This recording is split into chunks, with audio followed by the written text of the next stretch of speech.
Hello. How- Hello. Okay. Now I think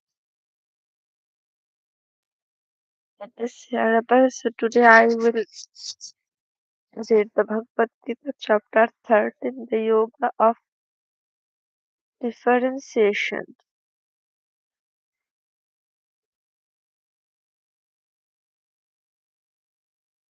The basis of knowledge, namely the ability to differentiate between matter consciousness and supreme consciousness, will further be explained in this chapter.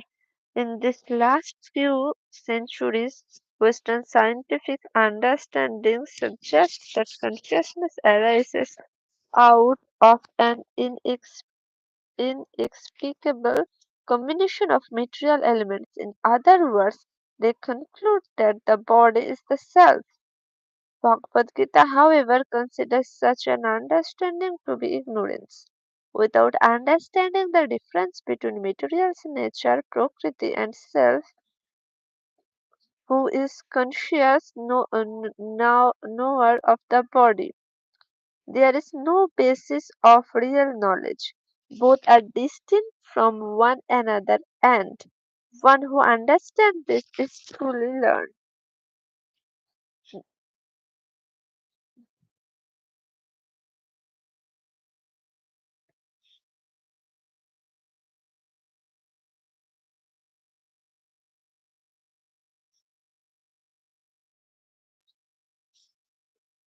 The material body composed of the elements mind, intelligence, and false ego, and the five cross elements earth, water, fire, air, and space, the field. The indwelling consciousness is known as the knower of the field, and the supreme consciousness situated within all bodies and within the individual consciousness is knower of all field of activity. This is the subject of this chapter. Upon knowing which one become liberated from material bondage. Here, the greater wealth of knowledge by which a human being can achieve the perfection of life has been described. This detailed explanation by Sri Krishna leads one to an understanding that promotes self realization and frees one from ignorance. Unfortunately, this knowledge is completely both Eastern and Western. That is biology, physics, mathematics, philosophy leads one to accept the body as the self and accept gratification of one's mind, intelligence, senses as the goal of the life. Such an understanding is utterly devoid of the real purpose of life, considering that this one life is the all in all and that after death there is nothing. The material world is a place of birth, death, old age, and disease, and is sometimes referred to Mrityulok, planet of death. But death, old age, and the disease are a real problem facing all living beings, regardless of race, nationality, or behalf. Any knowledge that became aim to put an end to these miseries is certainly incomplete at best. There are, of course, medicines, drugs, surgery, and medical machines to ease the pain of birth, slow the old age process, cure some disease, and prolong the process of dying. But these are only stopgaps or temporary solutions.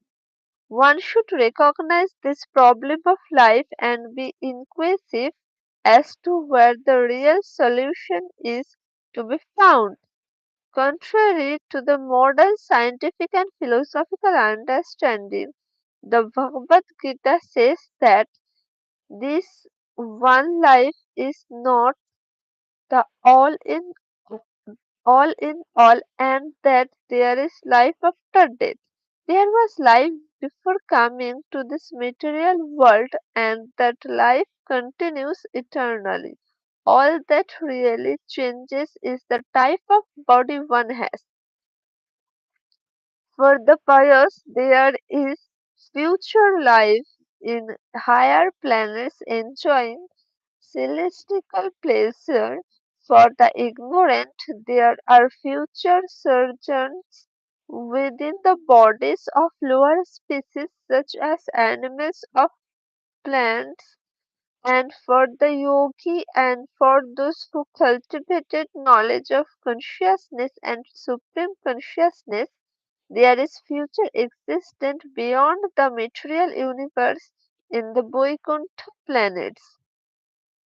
Their life is eternal and all bodies are of the substance known as Saksat Ananda, Shaksat Ananda, eternality.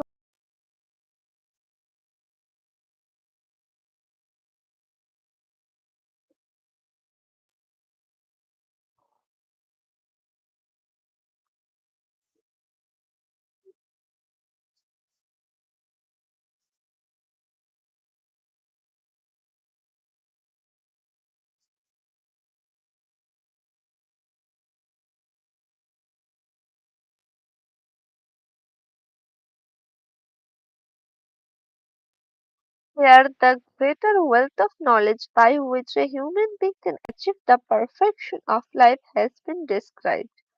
This detailed explanation by Sri Krishna leads one to an understanding that promotes self-realization and frees one from ignorance. Unfortunately, this knowledge is completely lacking in modern societies, both Eastern and Western. Okay, completed this. As previously mentioned, the absolute truth is known in the phrases of realization. Brahman, Paramatma, and Bhagavana, the He of whom Krishna speaks of in these verses as being subordinate to him and being the supreme Brahman refers to the Paramatma. His hands, feet, eyes, and ears are everywhere, and he is situated in the hearts of all living beings. He is all perceived throughout the universe. He divides himself to be within all things, yet he himself is not divided or diminished. He remains the complete person. This is started in the inconvention of the Mahisha Upanishad as follows. The Supreme Person is perfect and complete, and because he is completely perfect, all inventions from him, such as this material world, are also perfect and complete. Whatever emanates from the complete person is also complete in itself because he is the complete person, even though of the complete balance. It would, it would seem that the disparage between the theist and atheist is perfect, uh, perpetual in a gridlock. But as mentioned in the previous Anubriti, the student of Bhagavad Gita does not consider either the so-called theist or the atheist to have complete knowledge. It may even be that sometimes the atheist is more correct in this opinion than the so-called theist establishes his God, and the atheist, upon examining the text,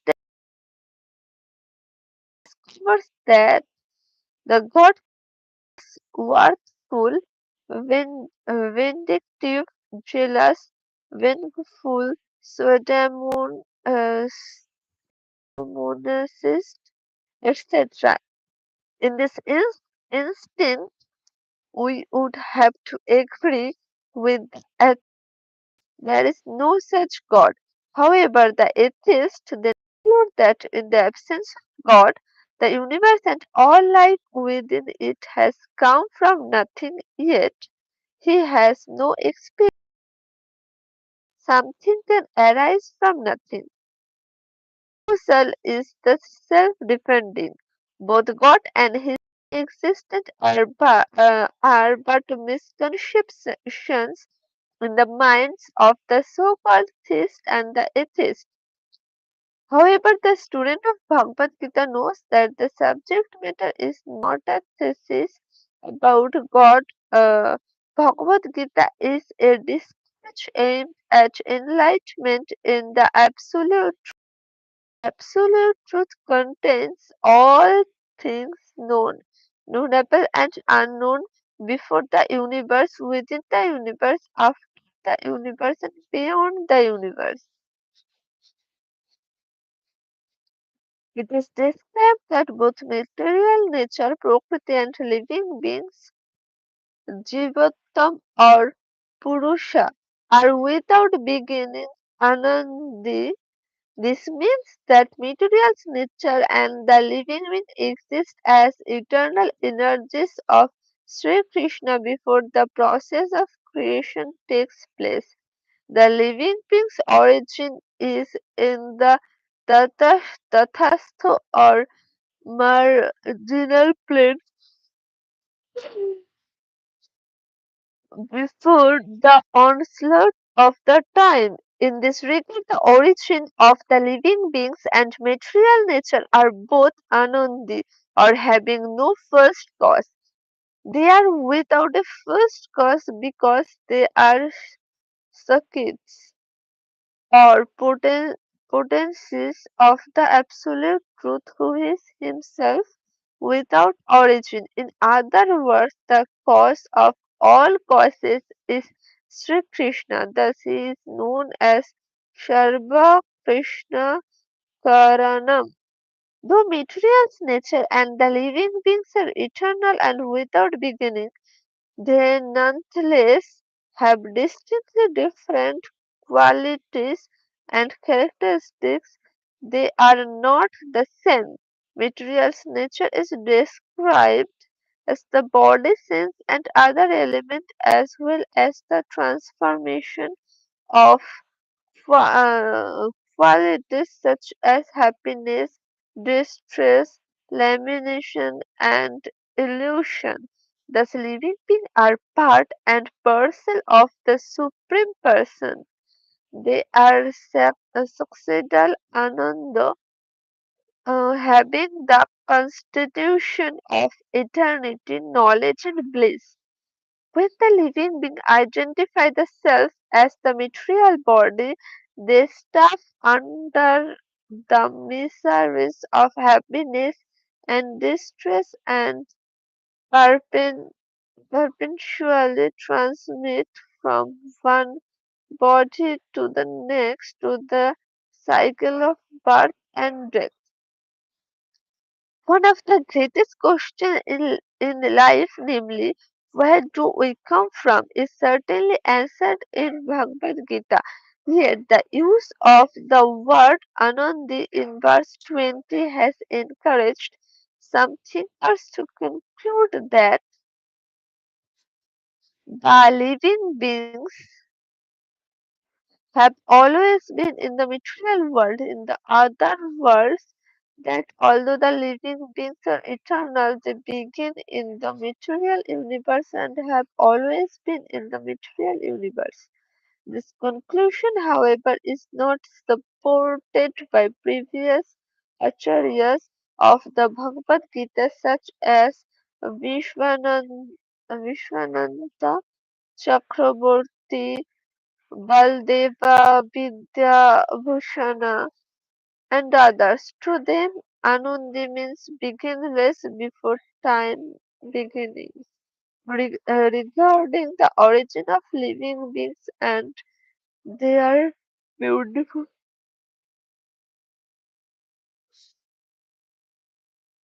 and their beginning as Anandi, the Vaishnava Acharya Swami B.R. Sridhara Maharaja says as follows: Since time immortal, man has inquired about the origin of the living being.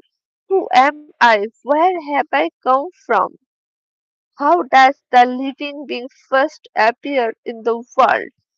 From what stretch of spiritual extension does he fail into the material world?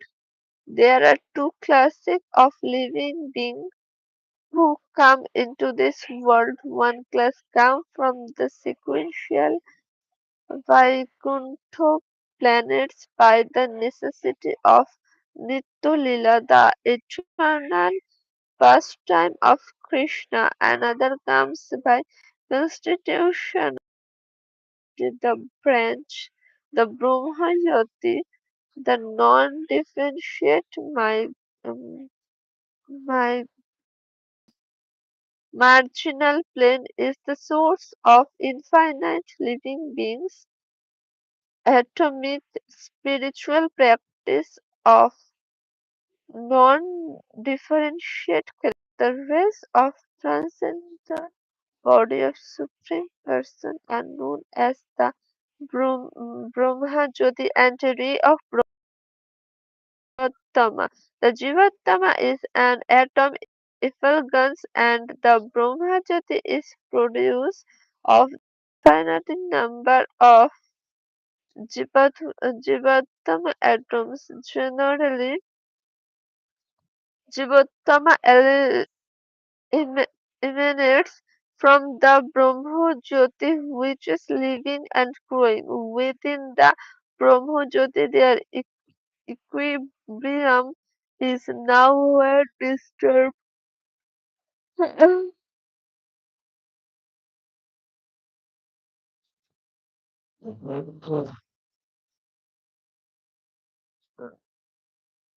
From non-differentiation, differentiation begins from a plain state of uniform consciousness. Individual consciousness units grow, and because the Jivatma is conscious, it is endowed with free will. From the marginal position, they choose either the side of exploration, material worlds, or the side of dedication.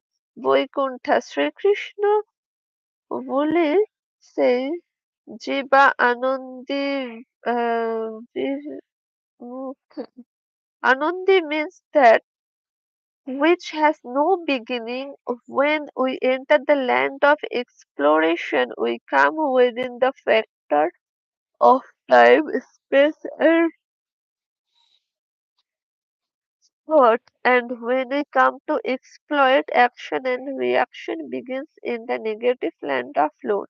When the Jivatma, by exercise of his free will and out of curiosity, first entered into this Iceland, from then he becomes a factor of this limited world, but his participation is beyond the beginning of this limited world. This is why it is said to be Anandi. Anandi means that come from within the juri- jurisdiction of this limited world. Once subjects to contact with material nature, the living beings are then subject to karma, the law of action and reaction. Under this law, the living beings enjoy and suffer in various species of life. During their material sojourn, the parameter accomplishes the living being and is ever watchful for when they will return their towards the absolute truth.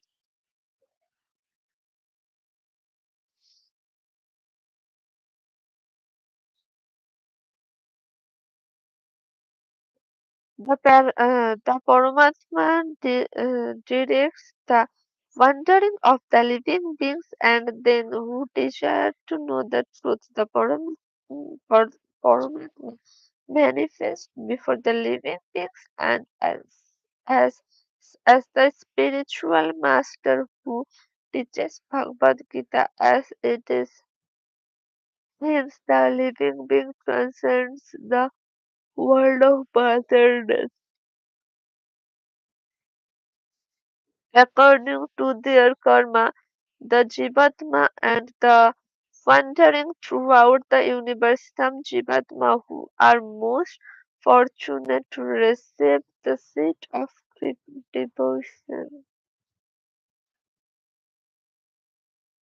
The world is composed of moving and non-moving things. Moving species consist of human, animals, fish, etc. Non-moving object includes trees, mountains, mineral, etc. Sri Krishna says that all these moving and non-moving things are a condition of material nature and the living being.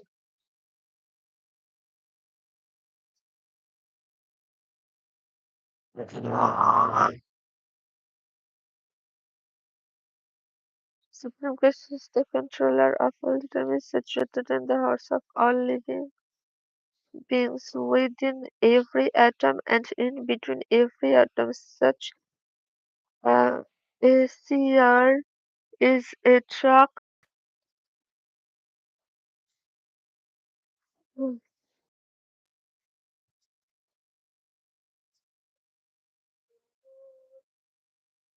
A seer of the truth is never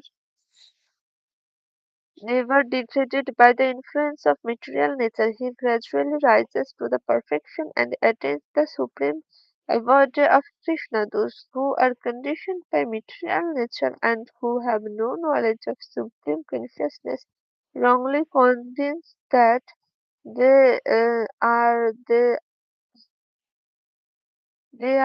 door of activities, however, is the foolish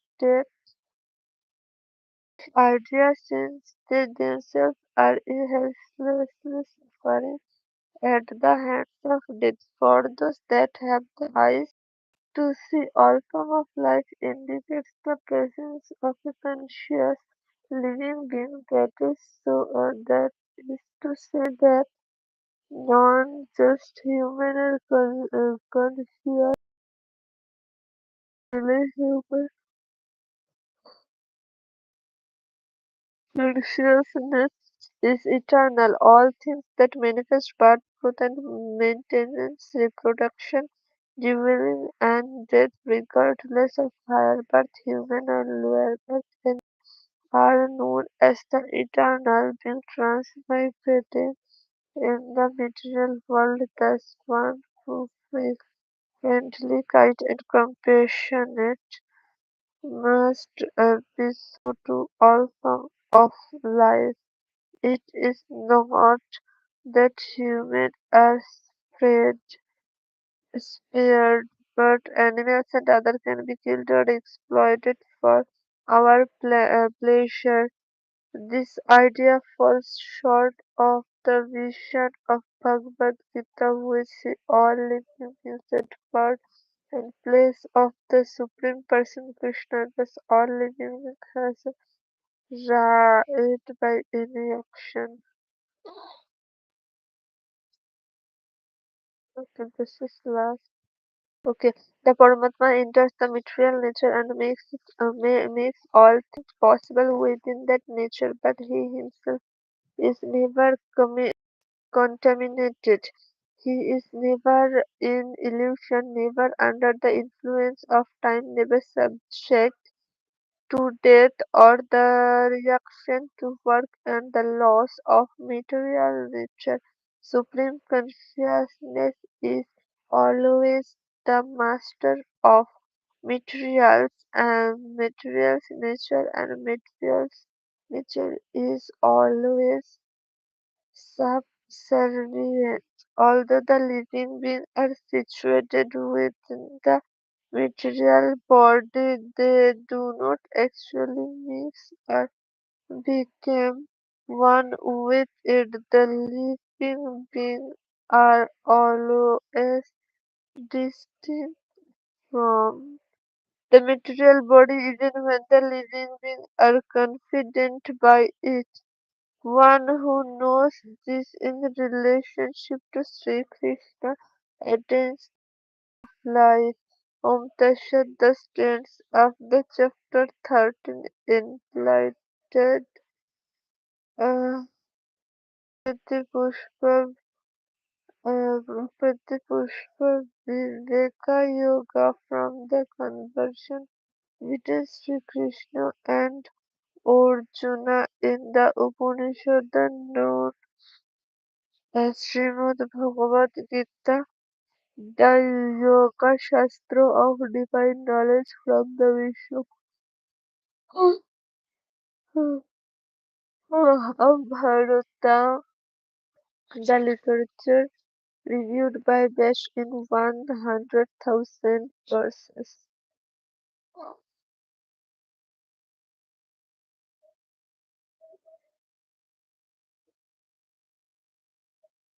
Hello?